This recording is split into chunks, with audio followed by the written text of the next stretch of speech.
হে মা বোনেরা, আপনারা জানান জামা কাপড় পরার সময় আপনাদের পরার পরেও আপনাদের দেহ দেখা যায়। আমি আপনাদের কাছে বলবো গো আমার আম্মুজিরা, আমি চাই না এই প্রেমাশিয়া এলাকার কোনো মহিলা জাহান্নামে যাক। আমি চাই না এই এলাকার কোনো পুরুষ মানুষ জাহান্নামে যাক। যদি আপনারা জান্নাতে যাইতে চান, আপনারা আপনাদের স্ত্রীকে বলবেন আপনি ঘরে থাকবেন, কোনো পরপুরুষের সামনে যাবেন না, আপনার চেহারা দেখাবেন না।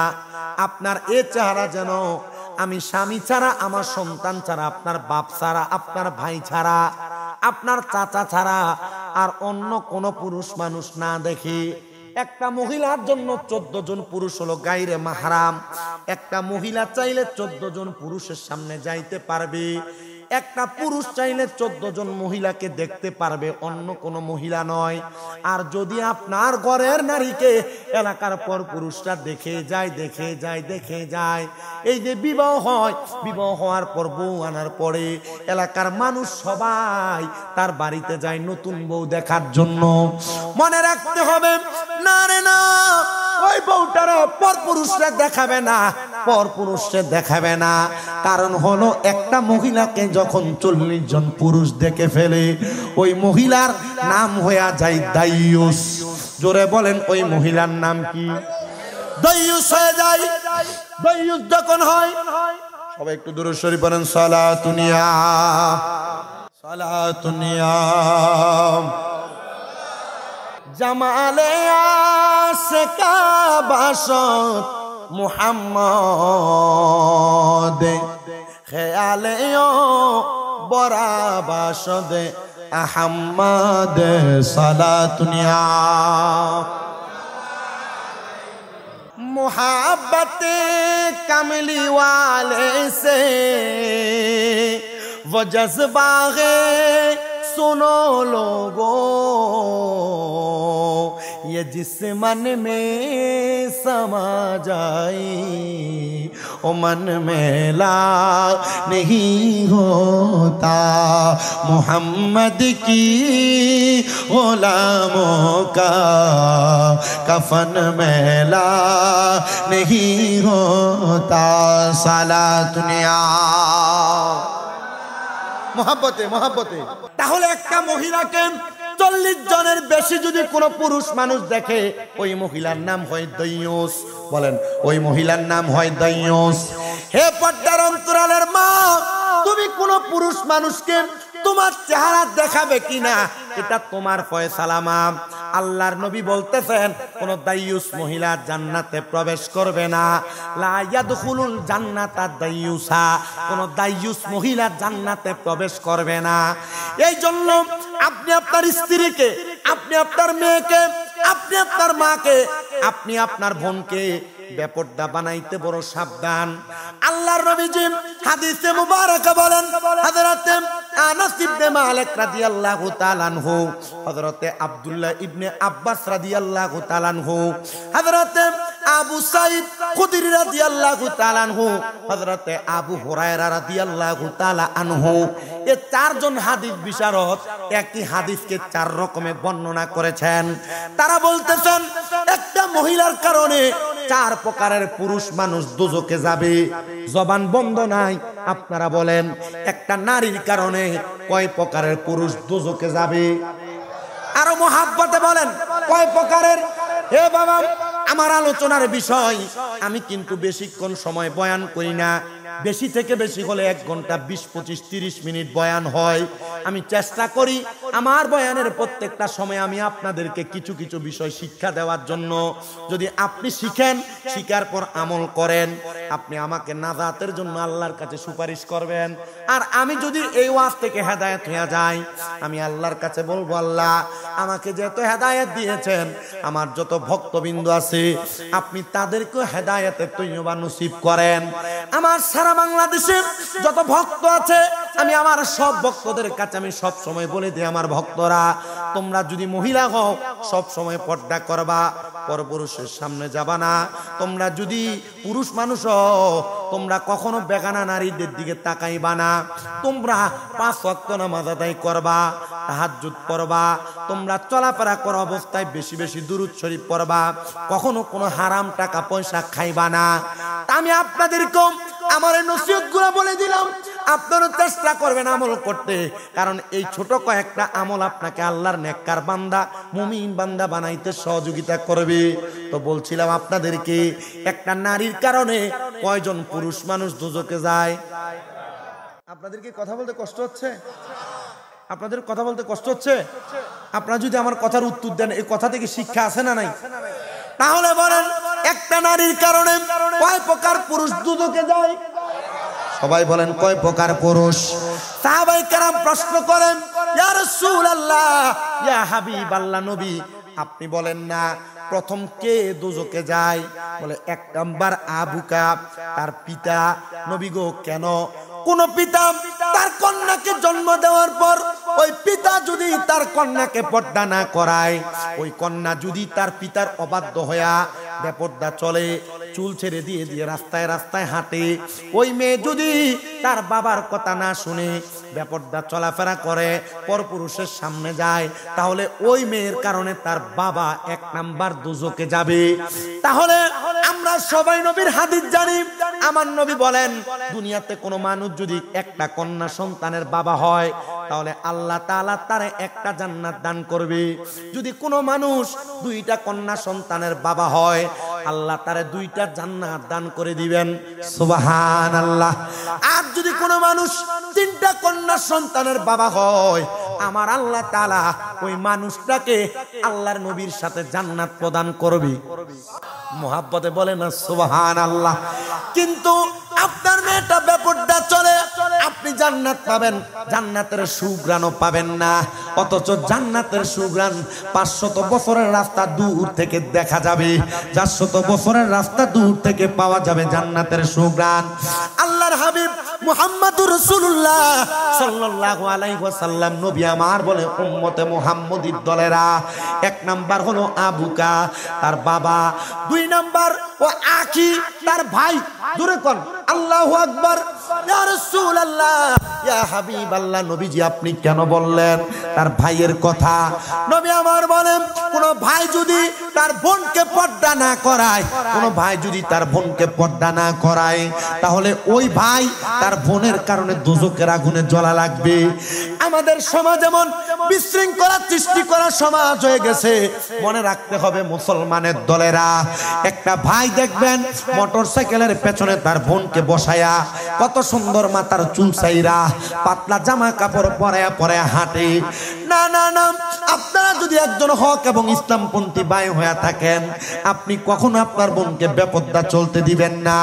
আর দেখা যায় ভাইয়ের বিবাহের মধ্যে ব্যান্ড পার্টি, ব্যান্ড প্যাকেজ লাগায়া, গায়ে হলুদের নামে ভাইকে হলুদ লাগায়, আবার বোনের হলুদের মধ্যে ভাইয়ের বন্ধু বান্ধব সবাই আইসা বোনকে হলুদ লাগায়, এলাকার পুরুষেরা হলুদ লাগায়, বোনের জামাইরা আইসা হলুদ লাগায়। এটা হারাম, এটা হারাম, এটা হারাম। আপনি যদি এমন হারাম কাজ করতে আপনার বোনকে উৎসর্গ করেন, আপনার বোনকে আপনি সাহসিকতা দান করেন, তাহলে আপনি ভাই আপনার বোনের কারণে দোজখে চলে যাবেন। নবীজি আপনার কাছে জানতে চাই, ও মায়ার নবী আপনি বলেন না এবার আর কে দোজখে যাবে? আমার নবী বলেন, ও ইবনাতাহু, তাহলে কোন সন্তান যদি তার মারে পর্দা না করায়, আবারও বলি কোন সন্তান যদি তার মারে পর্দা না করায়, তাহলে ওই সন্তান মাকে পর্দা না করানোর কারণে ওই সন্তান দোজখে যাবে। ইয়া রাসূলুল্লাহ, ইয়া হাবিবাল্লাহ, নবী গো আর কে দোজখে যাবে? নবী আমার বলেন, আমার নবী বলেন, এবার হলো 4 নাম্বার ও আজওয়াজুল উজ্জা, তাহলে তার স্বামী দোজখে যাবে। আপনারা যারা বিবাহ করেছেন, আপনাদের যাদের স্ত্রীরা বেপর্দা চলাফেরা করে, আপনারা যদি আপনাদের স্ত্রীকে পর্দা না করান, আপনাদের স্ত্রী যদি পরপুরুষের সামনে সামনে ঘুরে বেড়ায়, তাহলে আপনি আপনার স্ত্রীর জন্য জাহান্নামে যাবেন। এই জন্য পর্দার আড়ালে যদি কোনো মহিলা থাকো, তোমাদের বাবা কবরে থাকে, তোমরা বেপর্দা চলতে সাবধান, কারণ তোমার কারণে তোমার আব্বার কবরে আযাব দিবে। কোনো মহিলা যদি থাকেন আপনার স্বামী কবরে, আপনি বেপর্দা চলতে সাবধান, আপনার কারণে আপনার স্বামী দোজখবাসী হয়ে যাবে। কোনো মহিলা যদি থাকেন আপনার ভাই কবরে আছে, আপনি বেপর্দা চলতে সাবধান, কারণ আপনার কারণে আপনার ভাইও দোজখে চলে যাবে। এই জন্য আশিক রাসূল সুরে সুরে লেখে, আরে সাবধানে থাকিও নারী পর্দার আড়ালে, বলেন সাবধানে থাক। আপনারা কি গজলগুলো বলতে কষ্ট হচ্ছে আপনাদের? একটু মোহাব্বতে পড়েন না, আপনারা পড়লেও তো আমার কাছে ভালো লাগে, দূর থেকে আসছি, একটু মোহাব্বতে পড়েন। সাবধানে থাকিও নারী পর্দার আড়ালে, বলেন সাবধানে থাক। ওরে হাদিসে হারামে লিখে অন্য দেখিলে, আইরে হাদিসে হারামে লিখে অন্য দেখিলে, সাবধানে থাকিও নারী পর্দার আড়ালে, বলেন সাবধানে থাক। আরে আজকালকার নারী গণে তারা স্বামীদেরকে ঘরে রেখে, বলেন আজকালকার নারী তারা স্বামীদেরকে ঘরে রেখে, হাইরে বাজার ঘাটে ঘুরে বেড়ায়, বাজারে ঘাটে ঘুরে বেড়ায় দাইয়ুসের বেশে, সাবধানে থাকিও নারী, বলেন সাবধানে থাকিও নারী। ওরে হাদিসে হারামে লিখে অন্য দেখিলে, হাইরে হাদিসে হারামে লিখে অন্য দেখিলে, সাবধানে থাকিও নারী। এখনকার পুরুষেরা তাদের স্ত্রীদেরকে পর্দায় রাখতে কষ্ট হয়ে যায়, বলে কারণ কি? কষ্টটা কি কারণে হয়? হুজুর, আমি আমার স্ত্রীকে যত পর্দা করার কথা বলি, বাহিরে না যাওয়ার কথা বলি, আমার স্ত্রী আমার আদেশ মানতে চায় না। এবার আপনারা বলেন, স্বামীর অবাধ্য অনেক স্ত্রী সমাজে আছে না নাই? মহিলারা যারা আপনারা আপনাদের স্বামীর কথা মানেন না, স্বামীর আদেশ যারা মানেন না, স্বামী কোনো কথা বললে যারা ধমক দিয়ে ফেলে দেন, আমি আপনাদের জন্য বলছি। মুস্তাক ভান্ডারী সাহেব, আপনাদের কষ্ট হচ্ছে, দেরি হয়ে যাচ্ছে, দেরি হতে ভালো হতে না, হ্যাঁ কষ্ট হচ্ছে আমার আর আপনার কাছে ভালো হতে, হ্যাঁ চিন্তা করছে ভান্ডারী, তো ভান্ডারীর আশেক মারহাবা পড়েন। খাদেমে রমেশের বাণী মন দিয়েছি পীর কদমে, যা করেন তিনি। আরে এসব নিয়ে টানা টানি, এসব নিয়ে টানা টানি, সেই সব আবার কি দরকার? নিন্দা করলে কি ক্ষতি আমার?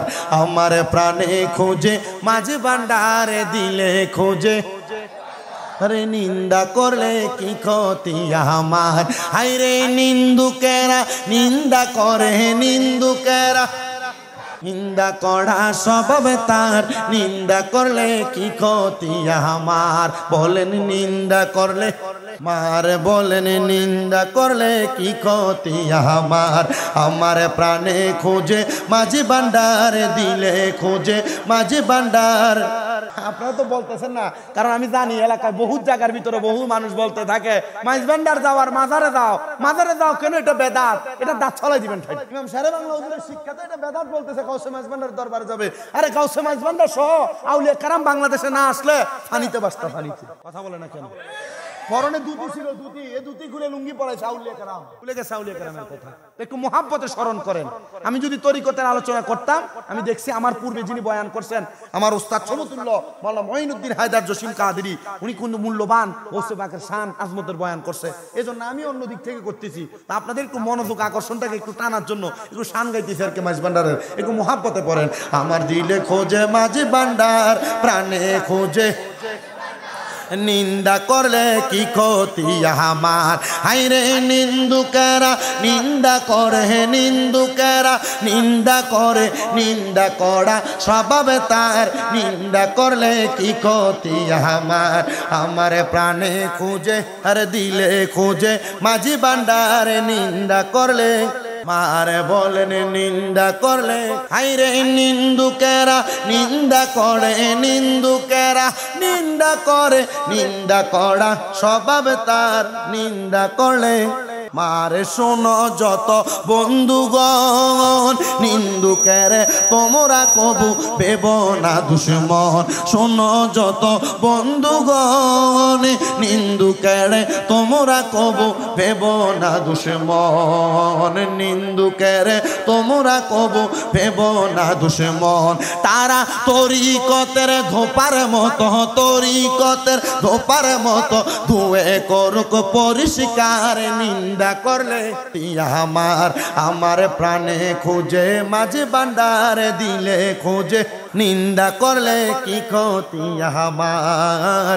নিন্দা করলে কিসে হারাম হলো তাল তালে লোহা পিঠে বানাই দা চুরি কোদাল কিসে হারাম হলো তাল তালে লোহা পিঠে বানাই দা চুরি কোদাল তালে মাটি পিঠে কুলার ভাণ্ড বাসন হইতো আর নিন্দা করলে কি ক্ষতি আমার দিলে খোঁজে মাঝে ভান্ডারে প্রাণে খোঁজে আরে নিন্দা করলে কি ক্ষতি আমার হাইরে নিন্দুকেরা নিন্দা করুক নিন্দুকেরা নিন্দা করা স্বভাব তার নিন্দা করলে একটাই গাইছি আলহামদুলিল্লাহ পড়েন আল্লাহ গাউসুল আজমদের নুরানি নেকনজর নুরানি সোহবত আমাদের সিনাতে দান করেন আমিন পড়েন আমি যেই কথা বলতেছিলাম মহিলারা তাদের স্বামীর আদেশ অমান্য করে স্বামীর কথার বাহিরে চলে স্বামীর আদেশ মান্য করতে চায় না আপনারা অল্প সময় আর 20টা মিনিট সময় আমাকে দিবেন আমি বিদায় নিয়ে চলে যাব আমি জানি আপনাদের এলাকার মানুষ নিম্নবিত্ত আপনারা দিনে অনেক কষ্ট করেন আমি অল্প কিছুক্ষণ সময় আপনাদের কাছে চেয়ে নিচ্ছি এরকম মহাব্বতে মারহাবা পড়া মানে যিনারা কষ্ট করেন তিনারা সাগরে চলে গেছেন আর এগুলা সব যা আছে সব কষ্ট ছাড়া মারহাবা পড়েন আল্লাহ কবুল করেন পড়েন আমিন তো স্বামীর অবাধ্য মহিলা এলাকায় আছে না নাই স্বামী কোনো কথা বললে ঝাড়ি দিয়ে ফেলে দেয় এমন মহিলা আছে না নাই স্বামী কোনো কথা বললে মানতে চায় না রাখতে চায় না স্বামী কোনো কাজ দিলে করতে চায় না এমনও মহিলা কথা আসতে হচ্ছে বলেন আছে না নাই যেই মহিলারা তাদের স্বামীর আদেশ মানতে চায় না তাদের স্বামীর কথা শুনতে চায় না তাদের স্বামীর আদেশ ছাড়া স্বামীকে না বলে ঘর থেকে বের হয়ে যায় আমি তাদের উদ্দেশ্যে আল্লাহর নবীজির একটা হাদিসে মুবারাকা শোনাইতে চাই আম্মা জান খাদিজাতুল কুবরা রাদিয়াল্লাহু তাআলা আনহা থেকে হাদিসে মুবারাকা বর্ণিত আমার নবীজির কলিজার টুকরা কন্যা খাতুনে জান্নাত ফাতেমাতুজ জাহরা যিনি আহলে বায়াতের সদস্য মা ফাতেমাতুজ জাহরা রাদিয়াল্লাহু তাআলা আনহা বলেন একদিন আমি আমার কলিজার টুকরা স্বামী হযরত আলী কাররামাল্লাহু ওয়াজহুর ঘর থেকে আমি বের হয়ে কান্না করতে করতে আমি নবীজির দরবারে চলে গেলাম আর ডাক দিয়া বললাম ইয়া রাসূলুল্লাহ হযরত আলীর সঙ্গে আমার ঝগড়া হওয়ার কারণে দ্বন্দ্ব হওয়ার কারণে কান্না করতে করতে আমি আপনার সামনে চলে আসলাম আল্লাহর হাবিব বলেন ওগো ফাতেমা আমার হযরত আলী কোথায় কার আলী বলছেন আমার হযরত আলী কোথায় খাতুনে জান্নাত ফাতেমাতুজ জাহরা বলেন ওগো আব্বা জান আমি আমার স্বামীর সঙ্গে একটু দ্বন্দ্ব হওয়ার কারণে আমি আপনার ঘরে চলে আসছি নবী আমার বলে ফাতেমা যাও যাও চলে যাও তুমি তোমার আলীকে ছাড়া আমি নবীজির দরজায় আগমন করবা না আর আপনার মেয়ে স্বামীর সাথে ঝগড়া করে আপনার বাড়িতে আসলে আপনি নিজে বলেন আশুক মুখের ফোয়া আসলে তার একদিন হবে আমার একদিন হবে আমার মেয়েকে কেন আঘাত করলো মনে রাখবেন মা বোনেরা আপনার স্বামীর সাথে আপনার ঝগড়া হওয়া খুনসুটি হওয়া আপনার সাথে বিভিন্ন দ্বন্দ্বের সৃষ্টি হওয়া এটা স্বয়ং আল্লাহ পাকের রহমত স্বামী স্ত্রীর ঝগড়া হওয়া কি বলেন না স্বামী স্ত্রীর ঝগড়া হওয়া কি আল্লাহ তাআলার রহমত রাগ করে বাড়িতে যাবেন না আবার অনেক মহিলারা স্বামীর সঙ্গে ঝগড়া হওয়ার কারণে দিনের বেলা ঝগড়া হওয়ার কারণে রাত্রবেলা তারা বিছানা আলাদা করে ফেলে মাঝখানে কোলবালিশ রেখে দেয় মাঝখানে বাচ্চা শোয়ায় আবার অনেক সময় অন্য খাটের মধ্যে ঘুমায় অন্যদিকে মুভমেন্ট করে মুখ ফিরে শুয়ে থাকে মনে রাখতে হবে আল্লাহর নবী বলেন দুনিয়ার জমিনের মধ্যে কোনো স্বামী স্ত্রী যদি ঝগড়া হয়, দ্বন্দ্ব হয়, তারা যেন রাত্র গভীর হওয়ার পর তাদের দ্বন্দ্ব মীমাংসা করে ফেলে। আর তাদের ঝগড়া যতই হোক না কেন, তারা রাত্রবেলা ঘুমানোর সময় তাদের বালিশ যেন হয় একটা। কয়টা? আল্লাহর নবীজির ঘোষণা, দুনিয়ার জমিনের মধ্যে কোন স্বামী স্ত্রী একটা বালিশের মধ্যে ঘুমায়া তারা একজন আরেকজনের সঙ্গে যতটুক মিশে যাবে, আমার আল্লাহ তাআলার ওই বান্দারা মিশে যাওয়ার কারণে পৃথিবীর জমিনে যতটুক ফাঁকা জায়গা থাকবে, আমার আল্লাহ তাআলা ওই ফাঁকা জায়গাগুলা রহমত দিয়ে ভরপুর করে দিবে। জোরে শুনে পড়ি সুবহানাল্লাহ। আমার নবী খাতুনে জান্নাত ফাতেমাতুজ জহরাকে আবার পাঠাইলেন, আমার আলীকে ছাড়া তুমি আমার বাড়িতে আগমন করবে না। নবীজি হযরতে মওলা আলী বেলায়েতের বাদশাকে বাদশার জন্য পাঠাইলেন। হযরতে আলী কাররামাল্লাহু ওয়াজহু আমার নবীজির সামনে আগমন করলেন। আর খাতুনে জান্নাত ফাতেমা হযরত আলী রাদিয়াল্লাহু তাআলা আনহুর ব্যাপারে কিছু কথা বলতেছেন। এমন টাইমে আমার নবী শব্দ ব্যবহার করলেন, খামোশ। ইয়া রাসূলুল্লাহ, আপনি কেন খামোশ শব্দ ব্যবহার করলেন? আল্লাহর হাবিব বলেন, দুনিয়ার জমিনের মধ্যে কোন কন্যা সন্তান কোন স্ত্রী যেন তার স্বামীর অনুমতি ছাড়া বাবার বাড়িতেও না যায়। আর আপনার স্ত্রী বাবার বাড়ি দূরের কথা, গুনাগুড়ি বাজার, বাণীগ্রাম বাজার, আনোয়ারার বাজার, চট্টগ্রাম শহরে যে মার্কেট করে চলে আসে, বেটি জামাইয়ের অনুমতি নেওয়ার চিন্তাও করে না। আপনারা বলেন এমন অবাধ্য মহিলাও আছে না নাই? মহিলারা আমি আসার পরে দেখছি কিভাবে উকি দিয়া ঝুঁকি দিয়া দেখছি, চিন্তা করতেছি এরা পরে চিন্তা করবে, হে মুস্তাক ভান্ডারী শামীম রাদের আনছো না, হ্যাঁ এ বক্তারে দাওয়াত করে আনবা আর হাদিয়া দিবে না তোমার মাহফিলে। কথা বলে না কেন? আমি আপনাদেরকে এতটুক বলছি, এ মহিলারা, আমি চাই না বাসখালীর এই প্রেমাশিয়ার কোনো মহিলা দুজকে যাক। আমি চাই না সোনার বাংলাদেশের কোনো মহিলা দুজকে যাক। যেই মহিলা স্বামীর অবাধ্য, এ মহিলা দুজকি। যেই মহিলা স্বামীর কথা শোনে না, এ মহিলা দুজকি। যেই মহিলা স্বামীকে লানত দেয়, এই মহিলা দুজকি। যেই মহিলা স্বামীর অমঙ্গল কামনা করে, এই মহিলা দুজকি। আমার কথা না, রহমতের নবীর কথা। আমার নবী বলেন, আমি 3 প্রকারের মহিলাকে দেখছি আল্লাহ দুজকের আগুনে পুরাচ্ছে মেরাজে যাওয়ার পর। ইয়া রাসূলুল্লাহ, তারা কারা? নবী বলেন, 1 নাম্বার ওই মহিলা, যেই মহিলা তার স্বামী এবং সন্তানকে লানত দেয়। দেখবেন অনেক মহিলা স্বামীর ইনকাম কম হইলে অথবা সন্তান একটু দুষ্টামি করলে বলে আল্লাহর গজব তোর উপরে পড়ে না, এমন অনেক বদদুয়া দেয় না? এমন অনেক বদদুয়া দেয়। আল্লাহর নবী বলে, ওই প্রকার মহিলাদেরকে দেখছি জাহান্নামের আগুনের মধ্যে জিহ্বাগুলোর মধ্যে গরম লোহার রড লাগায় টানায় ফেলা হচ্ছে। আরেক প্রকার মহিলা দেখছি যাদের স্তনের মধ্যে লোহার গরম রড লাগাইয়া আগুনের মধ্যে সেক দেওয়া হচ্ছে। ইয়া রাসূলুল্লাহ, তারা কারা? নবী আমার বলছেন, এটা ওই মহিলা যেই মহিলা পোশাক পরে উলঙ্গ ছিল, মানে কাপড় পরছে এটা পাতলা, কাপড় পরছে কাপড়ের উপর দিয়ে এত টাইট ফিটিং, তার শরীরের অঙ্গ প্রত্যঙ্গর কোন জায়গার কি সাইজ এটা বোঝা যায়। এটা পোশাক পরে কি উলঙ্গ? বলেন না, পোশাক পরে কি? ডিজিটাল বোরকা চলে আসছে। কত বোরকা, কিন্তু বোরকার এখান দিয়ে শিখা। আপনার মেয়ে পরে, আপনার বউ পরে, আপনার নাতি পরে, আপনার মা পরে এমন বোরকা। কি আপনারা বলেন এমন আছে না? যদি সামান্য যদি একটু ঢোলা হয়, প্রয়োজনে 200 টাকা দিবে টেইলারওয়ালাকে। দর্জি বেটাকে একটু কমাই দেন, একটু চাপাচাপি করে দেন না, একটু এটা বেশি ঢোলা হয়ে গেছে। আপনি ঠিক বললেও ঠিক, না বললেও ঠিক। তো কোন কথা বলতে? তাহলে আল্লাহ নবী বলছেন, কয় প্রকার মহিলাকে জাহান্নামে দেখছেন? কয় প্রকার? নবী বলেন 3 নাম্বার আরেক প্রকার মহিলা দেখেছি, যে মহিলাদের চুলের মুঠিতে ধরে আগুনে সেক দেওয়া হচ্ছে। ইয়া রাসূলুল্লাহ, তারা কারা? এরা ওই মহিলা যাদের মাথার চুলগুলা উট এবং গরুর কুজের মতো, কুজ। মাথার চুল মাথার সাথে লেগে থাকবে, কিন্তু অনেক মহিলা দেখবেন মাথার চুল বাঁধে, তার কপাল থাকে এখানে, আর এই মাথার মধ্যে যে খোফা বাঁধে না, এই খোফা এটা মনে হয় যে ইট ফোড়ার ভাটার যে সুঙ্গি আছে এটার মতো উঁচা করে রাখে না। এই নবী বলছেন, ওই মহিলা যারা মাথায় চুল বাঁধছেন কিন্তু তাদের চুলগুলো উটের কুজের মতো করে রাখছে। এটা করতে দেওয়া যাবে? এগুলা কি মহিলাদেরকে নিজে নিজে ঠিক হবে না আপনি বলতে হবে? এ বলতে পারে না, কারণ এ নিজে নামাজ পড়ে না, এ নিজে রোজা রাখে না, এ নিজে কোনো ইবাদত করে না। এখন বউকে বলতে গেলে বউ ধমক দেয়, আমার উপর দিয়ে কথা বলতে আসো না, আমার উপর দিয়ে কথা বলতে আসো। তখন পরের দিন আরে বউর সাথে সুন্দর করে কথাও বলতে পারবে না, কারণ এটা তেজ বেশি। কি কথা বলেন না কেন? আছে না? এজন্য মা বোনদেরকে বলবো, আপনারা নিজেদেরকে কন্ট্রোল করতে হবে যদি জান্নাতে যেতে চান। কথা বলেন না?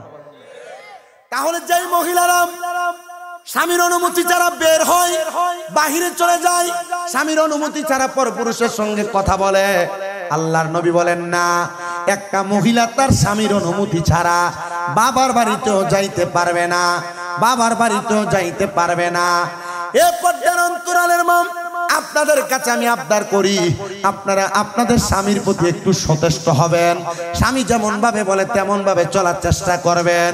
অনেক প্রবাসীরা মাঝে মাঝে বিদেশ থেকে ফোন দিয়ে বলে, হুজুর আমি বিদেশ বড় কষ্ট করি, কিন্তু আমার স্ত্রী আমার কথা শোনে না, আমার স্ত্রী আমার কথা মতো চলে না।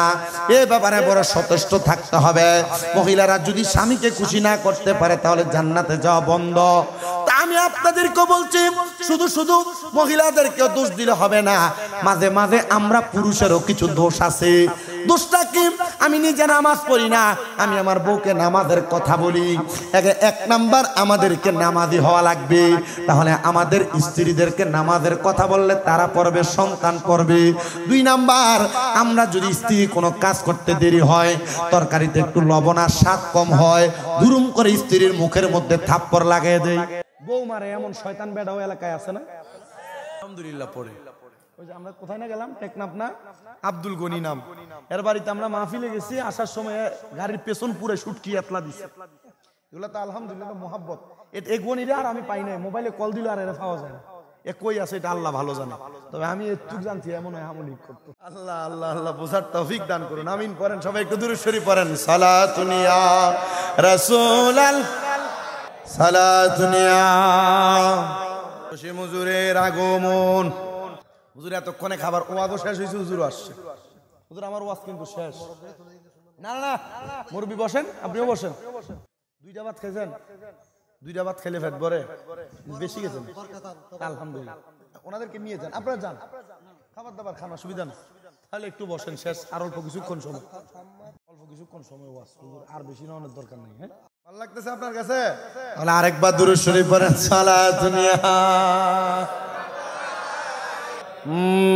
সালাতুন ইয়া,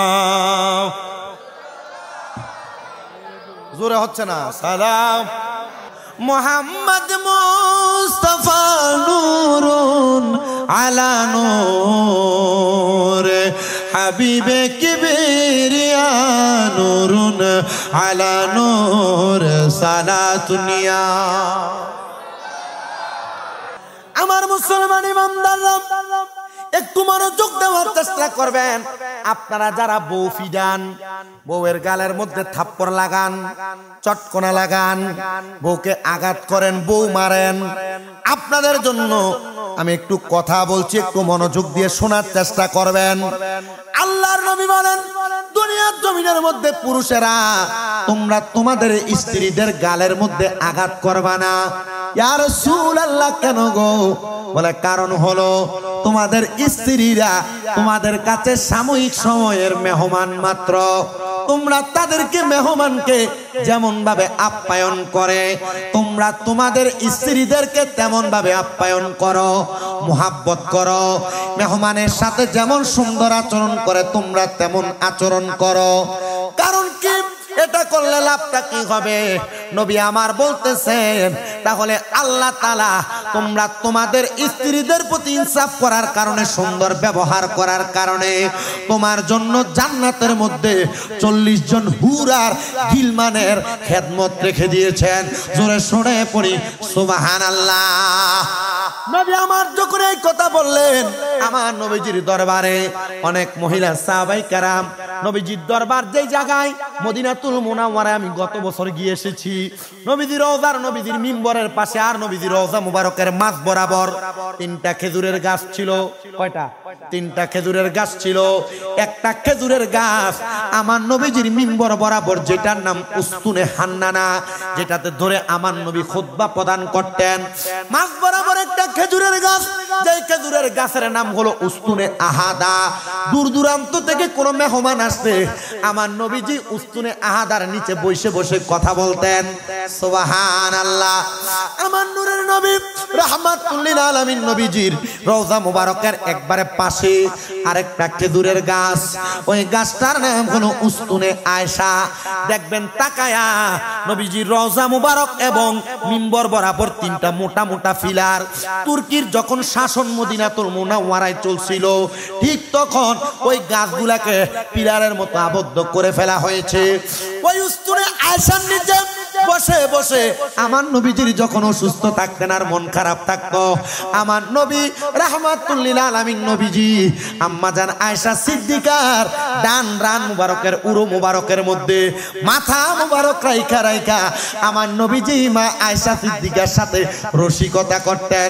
জোরে সরে পড়েন না মারহাবা। আপনি আপনার স্ত্রীর সাথে রসিকতা করবেন দূরের কথা, আপনি আপনার স্ত্রীকে তার মার নাম ধরে গালি দেন, বাবার নাম ধরে গালি দেন। এবার আপনারা বলেন, এমন মুখ খারাপ বদ জবানওয়ালা পুরুষ মানুষও বাসখালীর প্রেমাশিয়ায় আছে না নাই? কথা বলেন, স্ত্রীকে গালাগাল করে এমন পুরুষও আছে না নাই?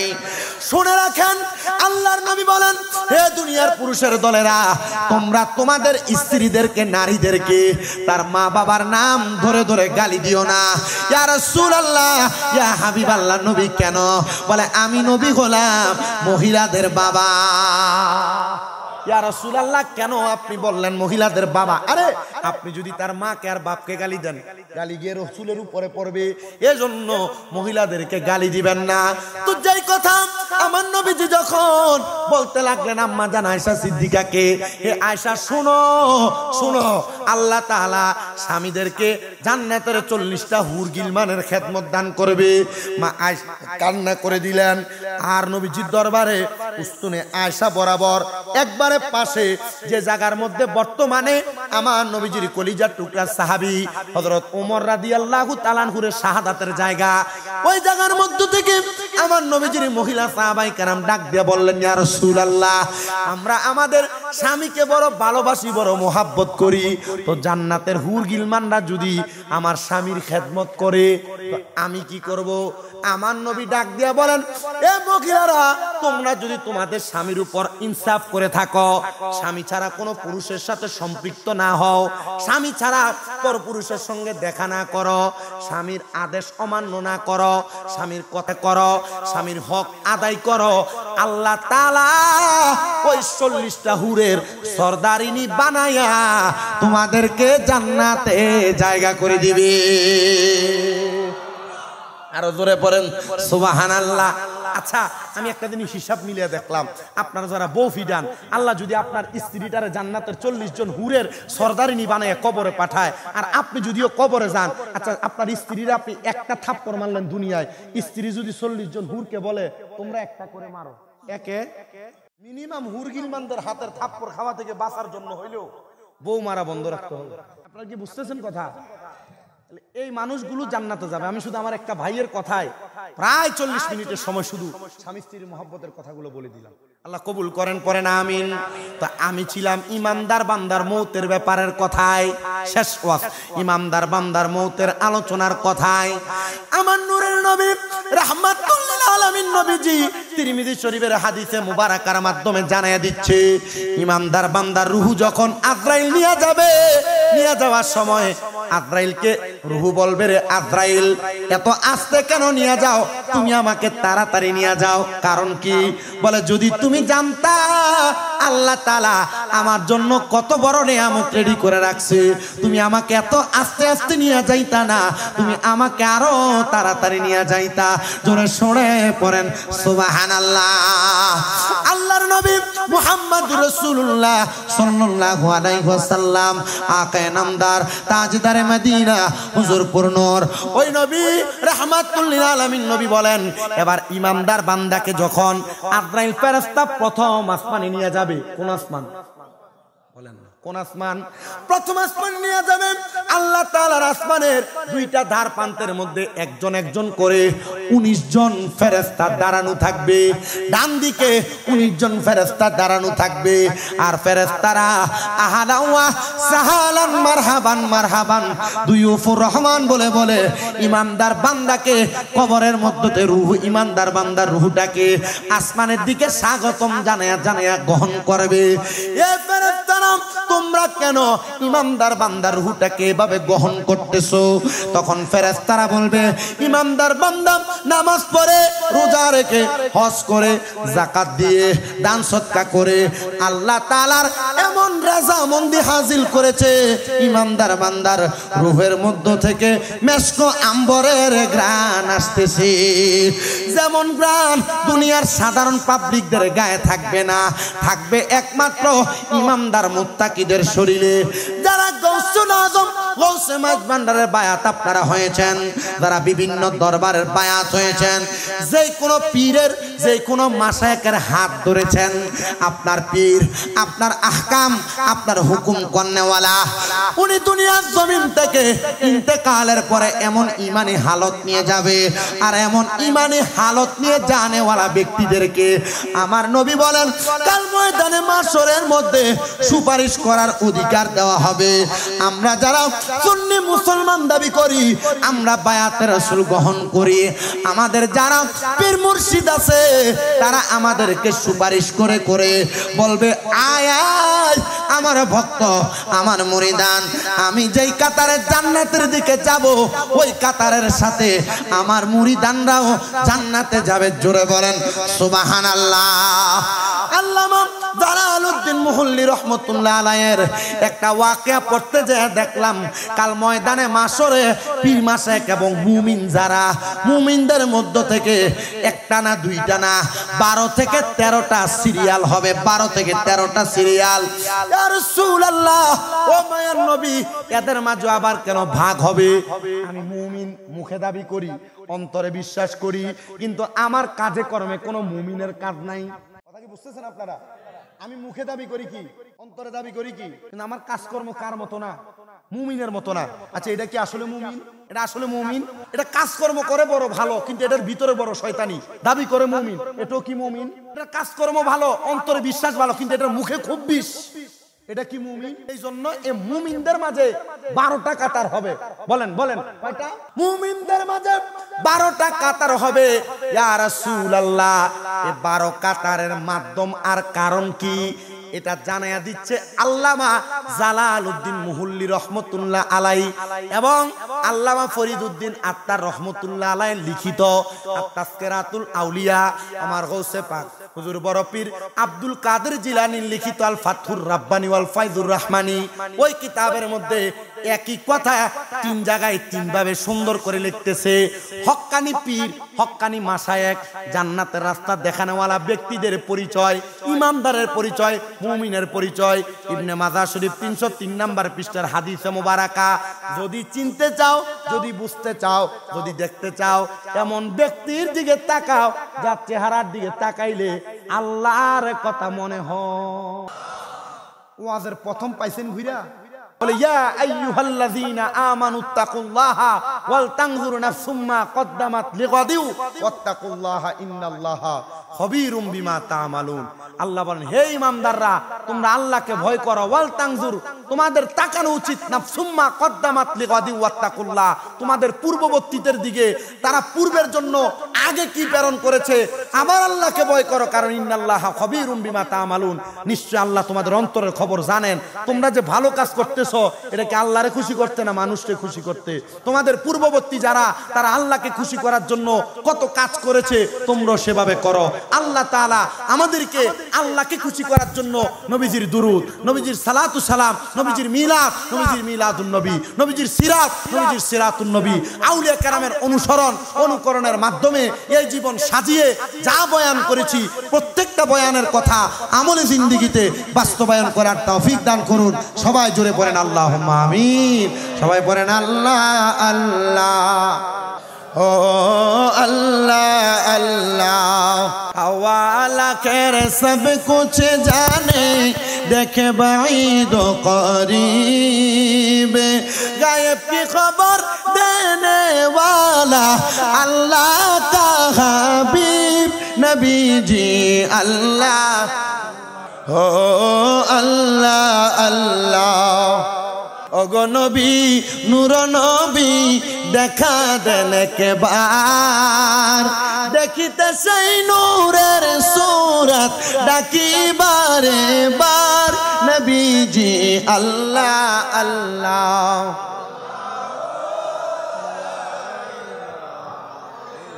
রহমত বরকত লইয়া নবী আসলেন এই ধরায় আসুন সবাই দাঁড়াইয়া সালাম জানাই নবী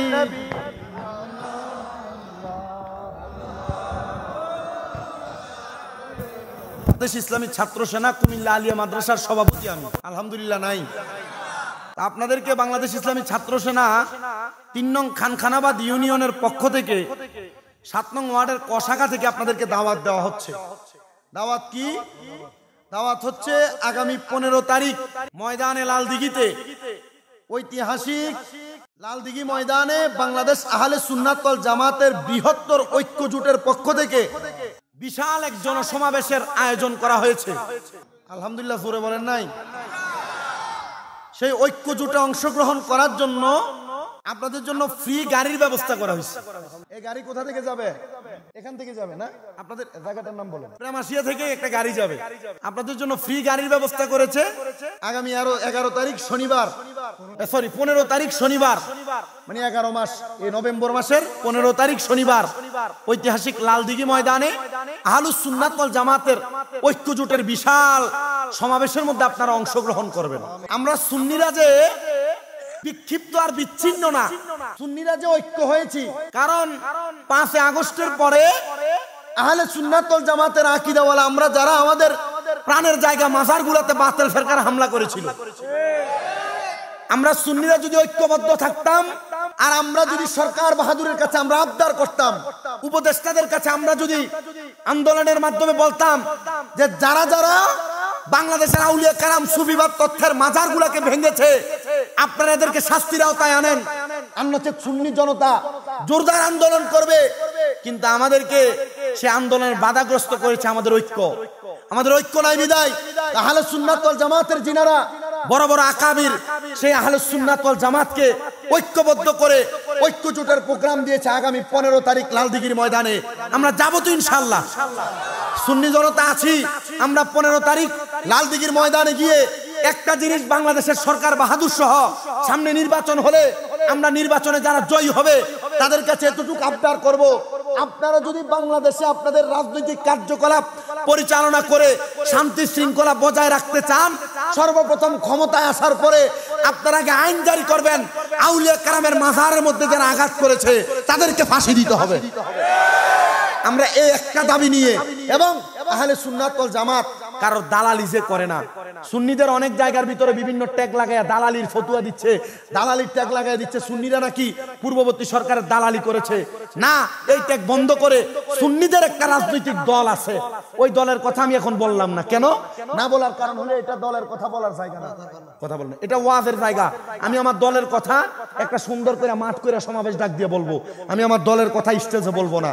কিন্তু আমরা ওয়াজের স্টেজে এসে কত সুন্দর করে দলের কথা বইলা ওয়াজ দ্বারা নষ্ট করে দিয়ে যাচ্ছি। আল্লাহ তাআলার বন্ধু যখন হয় কোন বান্দা, ওই বান্দাকে আমার আল্লাহ তাআলা কুরআনুল কারীমে কি বলে ঘোষণা করেন? আল্লাহ তাআলা বলছেন, ইন্নাল্লাযীনা আমানু ওয়া আমিলুস সালিহাতি উলাইকা হুম খায়রুল বারিয়া। জবান খুলে উচ্চ কণ্ঠে জোরে জোরে পড়েন আল্লাহু আকবার। ওই আল্লাহ তাআলার বান্দাটারে বলেন, নিশ্চয় যারা ঈমান আনে, ঈমানদার হয় এবং নেক আমল করে, আল্লাহ বলেন উলাইকা হুম খায়রুল বারিয়া, এরা হলো দুনিয়ার সবচাইতে ভালো মানুষ, এরাই হইল দুনিয়ার সবচাইতে নেককার মানুষ। ও আল্লাহ, আপনি বলেন না এই নেককার মানুষটা দুনিয়াতে কেমন হবে? ইবনে মাজাহ শরীফের 303 নাম্বার পৃষ্ঠাতে আল্লাহর নবী হাদিস বলেন ওই নেককার মানুষটা এমন হবে। আল্লাহর নবী বলেন আলা উখবিরুকা আম্মুলুকিল জান্নাহ, আমি নবী কি তোমাদেরকে জান্নাতের বাদশা সম্পর্কে খবর দিব না? আমার নবী বলেন শুনো, জান্নাতের বাদশা হলো তারা। ইয়া রাসূলুল্লাহ, তারা কারা? বলে যাদের চেহারার দিকে তাকাইলে আল্লাহর কথা মনে হয়ে যায়, তারাই হইল নেককার বান্দা, আল্লাহর খাস বন্ধু। আমি জানি এই বাঁশখালীর অঞ্চলের সমুদ্র কিনারা সহ চট্টগ্রামের প্রত্যেকটা জায়গায় জায়গায়, বাংলাদেশের প্রত্যেকটা জেলায় জেলায় আওলাদে রাসূলদের বায়াত অনেক আছেন আপনারা, গৌসে মাঝভান্ডারের বায়াত আছেন আপনারা অনেকে। বিশেষ করে পটিয়ার জমিনে হযরতে আমিরুজ্জামান হুজুর কেবলার দরবারের বায়াত আছেন আপনারা অনেকে। মনে রাখতে হবে মুসলমানেরা, ওনারা দুনিয়াতে সাধারণভাবে ওনাদের জীবন সাজায় নাই, ওনারা আল্লাহ তাআলার খাস বন্ধু হওয়ার জন্য যত রকমের প্রচেষ্টা ছিল তিনারা তত রকমের প্রচেষ্টা করেছেন। কিন্তু আপনি মনে করতেছেন আমি তো বায়াত হয়ে মনে হয় বেঁচে গেলাম। না না না, আপনি এখনো পর্যন্ত বেঁচে যান নাই। আল্লাহর কোন বান্দা যখন বায়াতের রাসূল গ্রহণ করে, ওই বান্দাটার বায়াতের রাসূল গ্রহণ করার আগের জীবন আর বায়াত গ্রহণ করার পরের জীবন দুইটা দুই রকম হয়ে যায়। বায়াত গ্রহণ করার আগে আপনি স্বাভাবিক চলতেন, স্বাভাবিক খাইতেন, স্বাভাবিকভাবে চলাফেরা করতেন, ঘোরাফেরা করতেন। কিন্তু যখন আপনি কোন হক্কানি রাব্বানি পীর, কক্কানি মাব্বানি মাশায়েখে আজম, হক্কানি রাব্বানি কামেল পীরের হাত ধরে ফেলেন, তখন বায়াত গ্রহণ করার পর আপনার জীবনটা বড় দামি এবং মূল্যবান জীবন হয়ে যায়। কেমন দামি কেমন মূল্যবান জানেন? আপনি সকাল থেকে সন্ধ্যা পর্যন্ত, সন্ধ্যা থেকে পরের দিন সকাল পর্যন্ত কোন গুনার কাজটা করেছেন, কোন নেক কাজটা করেছেন, আপনার গুনাহ এবং নেক কাজ নিয়া আপনার যিনি মাশায়েখ, আপনার যিনি পীর, উনি গভীর রজনীতে কান্না করে করে আল্লাহ তাআলার কাছে দোয়া করেন, ওগো আল্লাহ, আমার মুরিদরা সারাদিন পর্যন্ত অনেক গুনার কাজের সাথে লিপ্ত ছিল, আপনি আমার মুরিদটাকে ক্ষমা করে দেন, আপনি আমার মুরিদটাকে মাফ করে দেন। আপনার পীর আপনার জন্য ক্ষমা প্রার্থনা করে, আপনার জন্য মাপ চায়, আর বলে আল্লাহ তার নেক আমল এবং ঈমানের দৌলতের কারণে আপনি তার রিজিক দান করেন, আপনি তার অভাব পূরণ করে দেন। এই যে দরবারে গরু মহিষ নিয়ে দৌড়াদৌড়ি করেন, কেন নেন? কারণটা কি? কারণ আপনার মাশায়েখে পীর যিনি, তিনি আপনার জন্য প্রত্যেক দিন কান্না করে।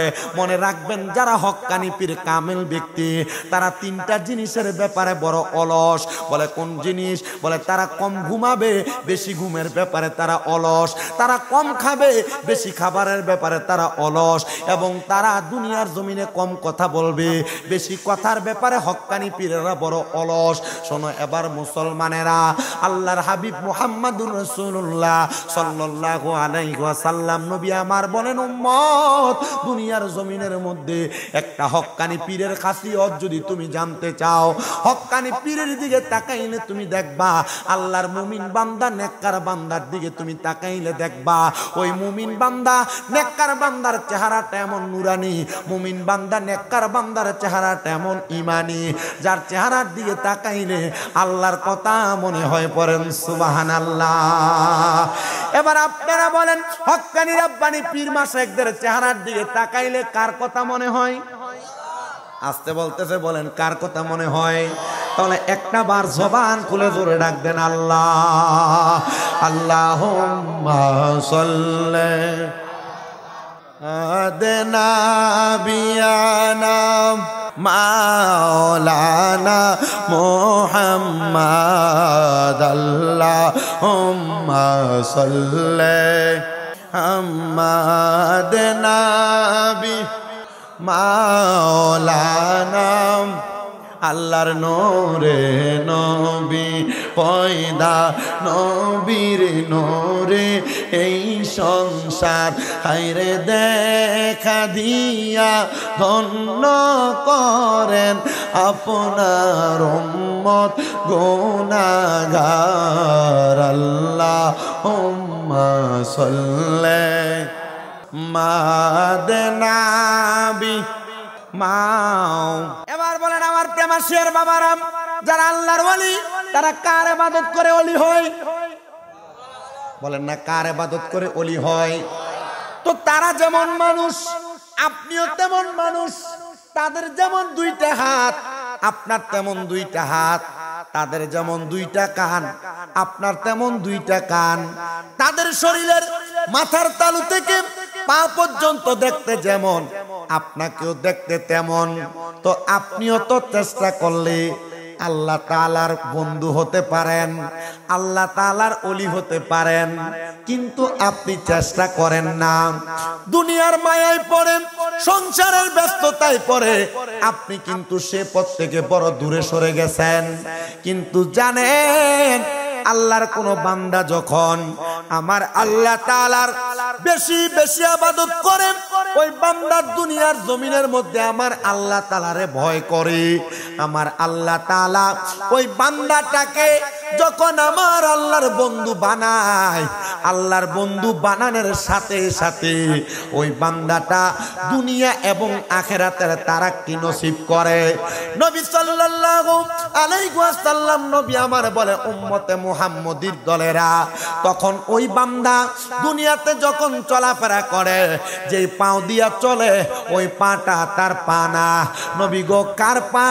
ওইটা হলো আমার আল্লাহ তাআলার কুদরতি কদম মোবারক। জবান খুলে জোরে জোরে পড়েন সুবহানাল্লাহ। আল্লাহর বান্দা যখন বেশি বেশি ইবাদত করে, আমার আল্লাহ তাআলার বান্দা থেকে বন্ধু হয়ে যায়। তখন ওই বান্দা তার জবান দিয়ে যখন কোনো কথা বলে, ওই কথাটা বান্দার কথা থাকে না। তখন কথাটা বলার জন্য যে জবান ব্যবহার করা হয়, ওই জবানটা আমার আল্লাহ তাআলার কুদরতি জবান হয়ে যায়। বান্দা যখন তার কান দিয়ে কোনো কথা শ্রবণ করে, ওই কানটা আর বান্দার কান থাকে না, ওই কানটা আমার আল্লাহ তাআলার কুদরতি কান হয়ে যায়। ও আল্লাহ, এমন কান, এমন জবান, এমন দেহের অবয়ব যদি তোমার হয়ে যায়, তাহলে তুমি বলো না আল্লাহ, আমরা এই সুন্দর দেহ নিয়ে ইন্তেকাল করলে আমাদের কেমন অবস্থা হবে? বলে, তোমরা তো তখন মুমিন হয়ে যাও, আমলওয়ালা হয়ে যাও। তখন তোমরা যখন মারা যাবে রে দুনিয়ার মানুষ, ওই মারা জানেওয়ালা মানুষটা যখন ইন্তেকাল করবে, আমার আল্লাহ তাআলা ওই মুমিন বান্দা, নেককার বান্দার সামনে আল্লাহ তাআলার একটা দুইটা রহমতের ফেরেশতা প্রেরণ করবে। যেই ফেরেশতা দেখতে বড় সুন্দর, বড় মায়াবী, ওই ফেরেশতাটা মুমিন বান্দা, ইমানদার বান্দার সামনে চলে আসবে। ফেরেশতাটা সামনে আইসা মুমিন বান্দার নাকের মাথার সামনে বইসা আরেকটা ফেরেশতা মুমিন বান্দার মাথার কাছে বসবে। বইসা বইসা মুমিন বান্দার নাকের কাছে এমন একটা মেশক আম্বরের ঘ্রাণ ছড়াইয়া দিবে। ওই মেশক আম্বরের ঘ্রাণটা পাইয়া মুমিন বান্দাটা কেমন জানি ঘুমায়া যাবে, টের পাবে না। এমন টাইমে হযরত আজরাইল আলাইহিস সালাতু ওয়াস সালাম, যিনি মালাকুল মাউত ফেরেশতা, তিনি আইসা মুমিন বান্দার রূহটা নেওয়ার জন্য, মুমিন বান্দার বুকের মধ্যে আক্রমণ করবে তার রূহ নেওয়ার জন্য। মুমিন বান্দার রূহের মধ্য থেকে আরো দুইজন ফেরেশতা বাধা দিবে, রে মুমিন বান্দার রূহটা তুমি বুক দিয়া কবজ করতে পারবা না। বলে, কারণ কি, কেন পারবো না? বলে, মুমিন বান্দার বুকের মধ্যে আল্লাহ এবং তার রাসূলের ভালোবাসা, আল্লাহ এবং তার রাসূলের মোহাব্বত আছে। এই জন্য মুমিন বান্দার বুকের মধ্য দিয়ে রূহ বাহির করতে দিব না। আজরাইলকে বাধা দিবে এমন সাধ্য কার আছে? আজরাইলকে বাধা দিবে এমন সাধ্য কারোর আছে? যদি আপনি নামাজি হন, যদি আপনি মুমিন হন, যদি আপনি ঈমানওয়ালা হন, তাহলে আজরাইলকে বাধা কি আপনি দেওয়া লাগবে? না। রহমতের দুইজন ফেরেশতা মুমিন বান্দার বুকের সামনে দাঁড়াবে। আজরাইল মুমিন বান্দা, নেককার বান্দা, আল্লাহ ওয়ালা বান্দার বুক দিয়ে রূহ বের করা যাবে না। কারণ কি?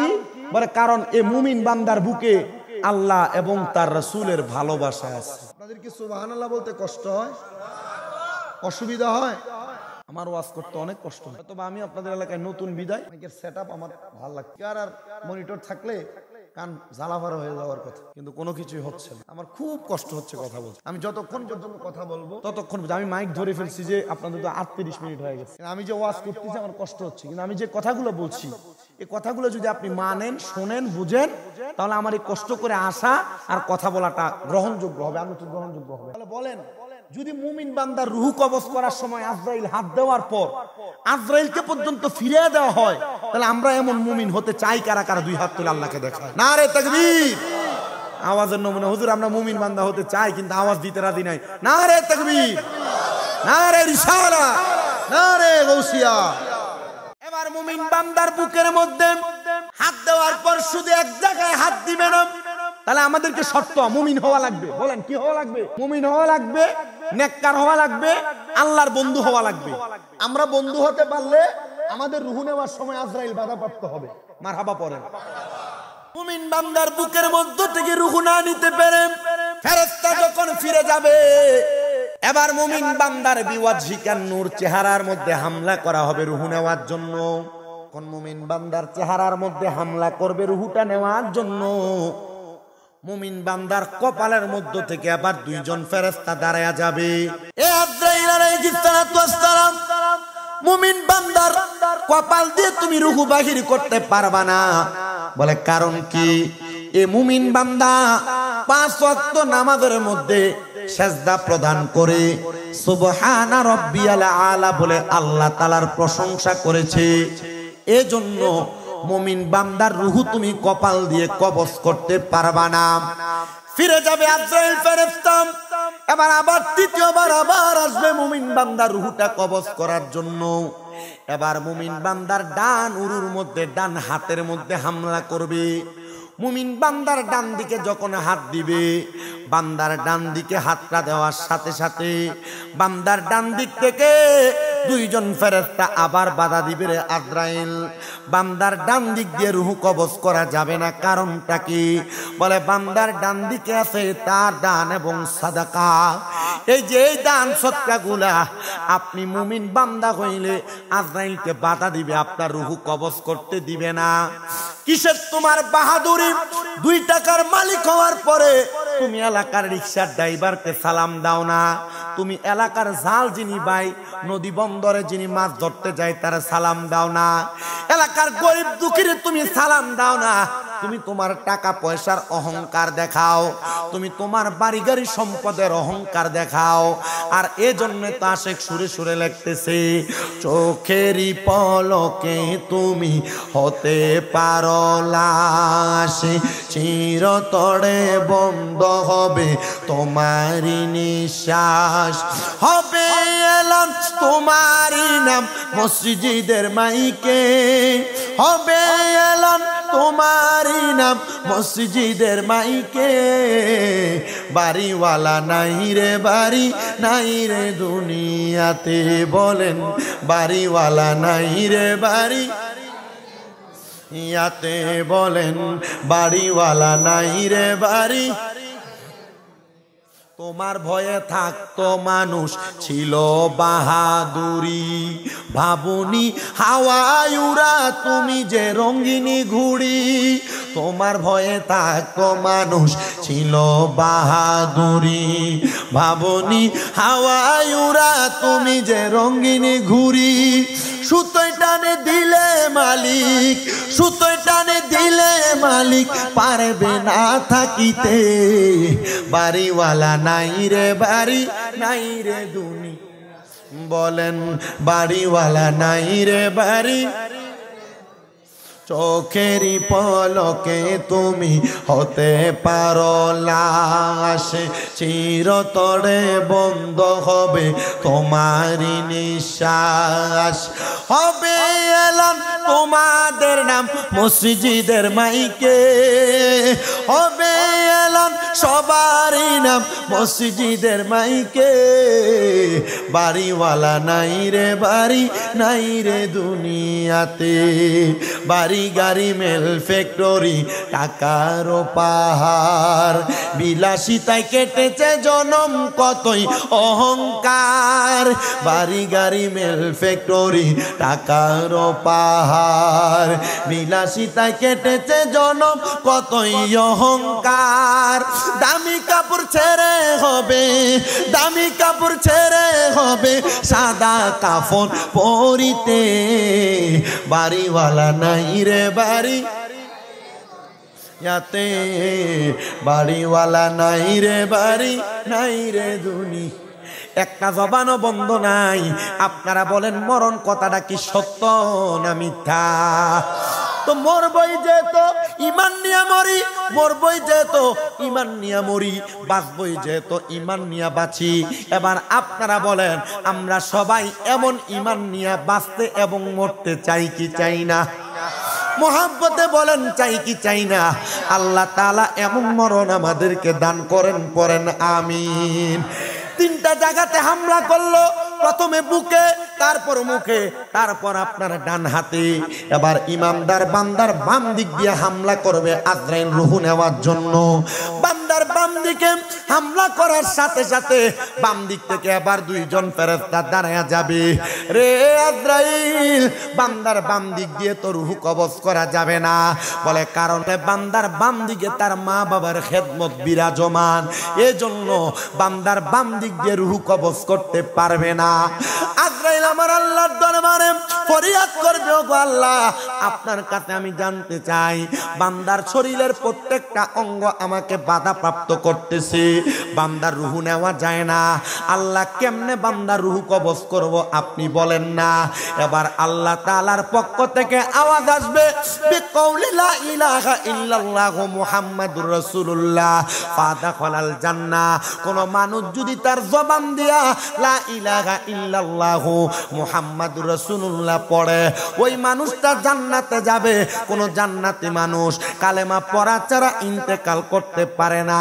এ আজরাইল ফেরেশতা, ইমানদার বান্দা তো এখনো পর্যন্ত কালেমা পড়ে নাই, বান্দার সামনে যে দাঁড়াও, বান্দা কিছুক্ষণ পরে কালেমা পড়বে, বান্দার রূহটা তখন কবজ করবা। বান্দা মরণের কষ্ট যেন না পায়, মরণের আঘাত যেন না পায়, আজরাইল তোমাকে দেখে যেন বান্দা ভয় না পায়।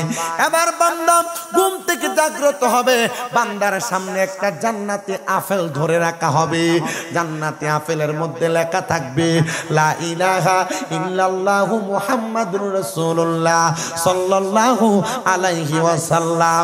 বেহেশতের পাতায় পাতায় লতায় লতায় নবীর নাম, আর সে আল্লাহর নামের সাথে নবীর নামের মনোগ্রাম, আর সে আল্লাহর নামের সাথে নবীর নামের মনোগ্রাম, নবীর নামের মনোগ্রাম। আল্লাহ দুনিয়া বানালেন নবীর শান বুঝাতে, আল্লাহ হাসর করিবেন নবীর শান বুঝাতে। জবান খুলে জোরে জোরে পড়েন আল্লাহু আকবার। আমার আল্লাহ তাআলার প্যারা হাবিব মুহাম্মাদুর রাসূলুল্লাহ সাল্লাল্লাহু আলাইহি ওয়াসাল্লাম নবী আমার বলি, এবার ইমানদার বান্দার সামনে আজরাইল আইসা দাঁড়াবে, আর বান্দা তার জবান দিয়ে কালেমা পড়বে।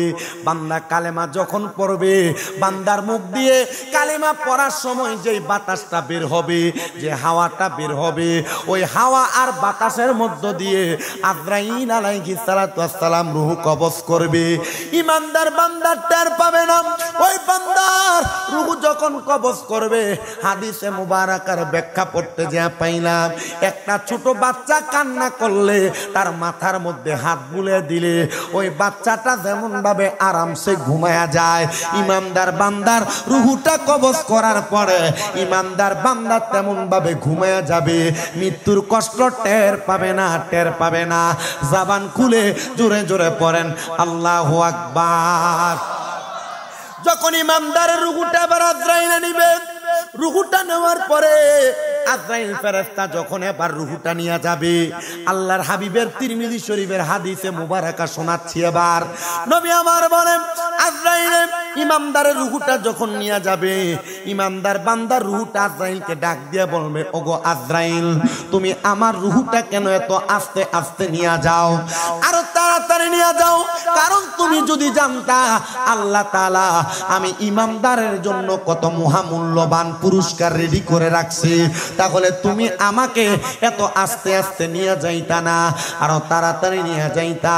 ইয়া রাসূলুল্লাহ, আল্লাহ তাআলা ইমানদারের জন্য কি মহামূল্যবান রেডি করে রাখছে।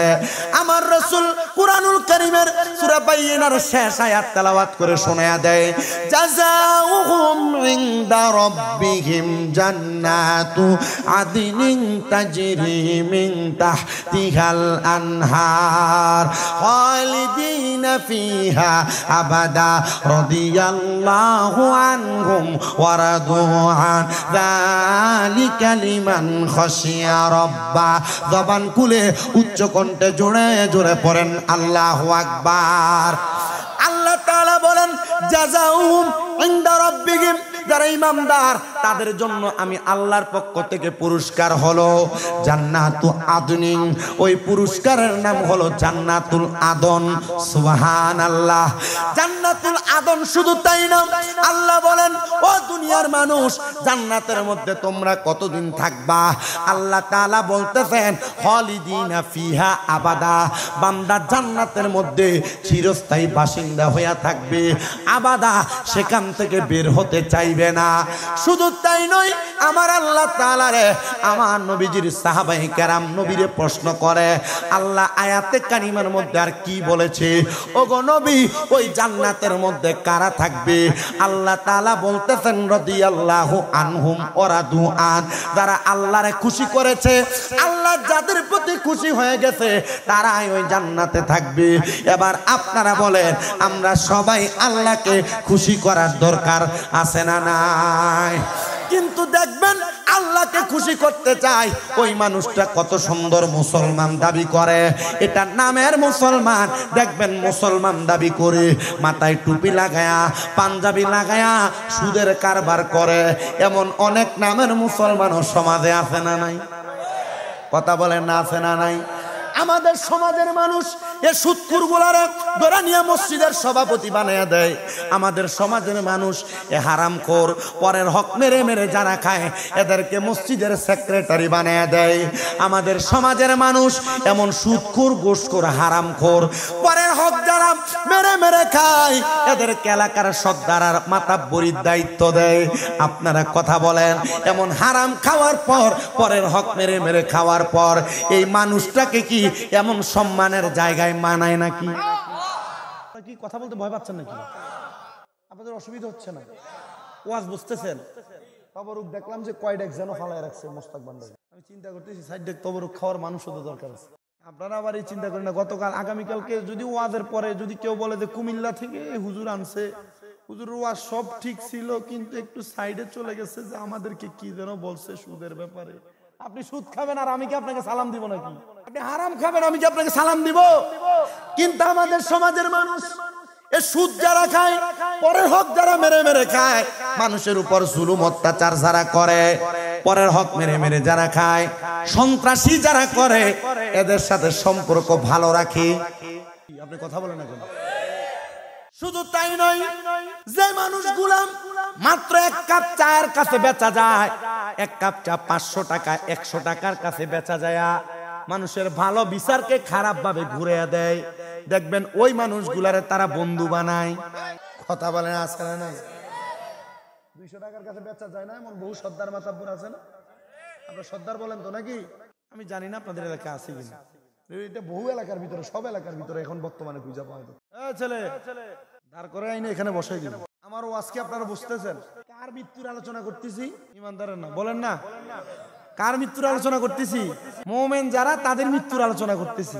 এখন এই মুমিনরা যে এভাবে ভালোভাবে মারা যাবে, আমরা কি এভাবে মুমিন হয়ে মরতে চাই না? সবাই মুমিন হয়ে মরতে চায়, কিন্তু পর্দার আড়ালে যে মহিলারা আছে তারা চায় না।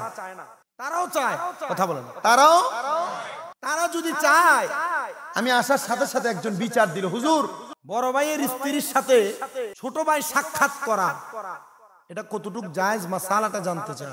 বললাম হারাম। কি বলেন? আমাদের এলাকায় তো এভাবে বলে যে বড় ভাইয়ের স্ত্রী আর ভাইয়ের যেই ভাইয়ের বউ, এই ভাইয়ের বউয়ের কাছে তার জামাইয়ের ছোট ভাই তার জন্য ছোট ভাইয়ের মতো। জি না, আল্লাহর নবী দুইটা হাদিসে মুবারাকা। কয়টা হাদিসে মুবারাকা? দুইটা হাদিসে মুবারাকা। নবী আমার বলেন, হে দুনিয়ার মুসলমান শোনো, কোন মানুষ কোন ভাবির জন্য তার দেবর, দেবর বুঝছেন তো কোনটা, মানে জামাই ভাই যেটা, ছোট ভাই যেটা, অথবা বাসুর, কোন ভাবির জন্য তার দেবর মৃত্যু সমতুল্য। মৃত্যু, মানুষ মৃত্যুবরণ করে গেলে ওই মানুষটার অবস্থা যেমন, একটা ভাবির জন্য তার দেবর মৃতর মতো। আচ্ছা, মৃত মানুষকে দাফন করলে দেখা যায়? আপনার কি সওয়ালের জবাব দিতে কষ্ট হচ্ছে আপনাদের? আপনার আমার একটা কথার উদাহরণ বুঝেন। এক লোক ভিক্ষা করতে গেছিল, ভিক্ষা বুঝেন তো, ভিক্ষা করতে গেছে, যাই দেখে ভাঙ্গা টিনের ঘর দেখা যায়। টিনের ঘরের সামনে দিয়ে বলছে, আল্লাহর রাস্তায় আমাকে ভিক্ষা দেন। 5 টাকা ভিক্ষা দিছে, দোয়া করছে, আল্লাহ যে আমার 5 টাকা ভিক্ষা দিছে তুমি তার লাখ টাকার মালিক বানাও। ঘরের মালিক খুব খুশি হয়ে গেছে, আমার ভাঙ্গা ঘর যদি আমাকে লাখ টাকার মালিক আল্লাহ বানায় তাহলে আমি ঘরটা ঠিক করতে পারবো। এই ভাঙ্গা ঘরের পাশে 5 তলা বিল্ডিং। কয়তলা? 5 তলা বিল্ডিং এর সামনে দিয়ে বলতেছে, আল্লাহর রাস্তায় আমাকে ভিক্ষা দেন। তো 5 তলার মালিক বাইর হয়ে তার 5 টাকায় ভিক্ষা দিচ্ছে। দোয়া করছে, আল্লাহ আপনাকেও লাখ টাকার মালিক বানায়। আচ্ছা, 5 তলা বিল্ডিং কি লাখ টাকার মালিক বানায়? মিনিমাম কোটি টাকার মালিক হলে বানায়। কথা বলেন না কেন? লাখ টাকার মালিক 5 টাকা ভিক্ষা দেওয়ার পর যখন দোয়া করছে আল্লাহ তারা লাখ টাকার মালিক বানায়, ধমক দিছে, এই ফকির তুমি আমার বাড়ি দেখছো? তুমি যে দোয়া করলা, তোমার দোয়াতে তো আমার কোনো লাভ হবে না, লস হবে, কারণ আমি তো কোটি টাকার মালিক হওয়ার পর 5 তলা বিল্ডিং বানাইছি না। আপনি যেমন টাকা দিছেন এমন দোয়া কেন? বলে আপনার পাশের বাড়ির লোক ভাঙ্গা টিনের ঘরেও 5 টাকা দিছে, আপনিও 5 টাকা দিছেন, তো দোয়া তো তারে যা করছে আপনারও তাই করলাম। আপনারা এখানে যারা বসছেন, আপনারা যেভাবে আওয়াজ দিচ্ছেন আপনাদের আওয়াজ অনুযায়ী ওয়াজ হবে। আমি আপনাদেরকে প্রশ্ন করতেছি, আপনারা আওয়াজ দিচ্ছেন না। আপনারা বলেন না আমার কথাটা, মৃত মানুষকে মারা যাওয়ার পর দাফন করলে তার সাথে কি আর দেখা করা যায়? তাহলে একটা দেবর তার ভাবির জন্য মৃত সমতুল্য। মৃত মানুষের সাথে যেমন দেখা করা যায় না, একটা ভাবিও তার দেবরের সাথে দেখা করা যায়। এবার আল্লাহর নবী বলেন, কোন ভাবির জন্য তার দেবর হলো কাল সাপের মতো। জানতে চাই, কাল সাপ কামড় দিলে মানুষ কি বাঁচে না মরে? ভাবি একটা কাল সাপের সামনে যাওয়াকে যেমন ভয় পাবে, একটা ভাবি যেন তার দেবরের সামনে যাওয়াটাকে তেমন ভাবে ভয় পায়। আমার চট্টগ্রামের বাঁশখালী, প্রেমাশিয়া, মৌলভীপাড়া এলাকার আমার মা বোনেরা, আপনারা যারা বেপর্দা ভাবে ঘুরে বেড়ান, আপনারা যারা আপনাদের স্বামী ছাড়া আপনাদের চেহারা পরপুরুষকে দেখান,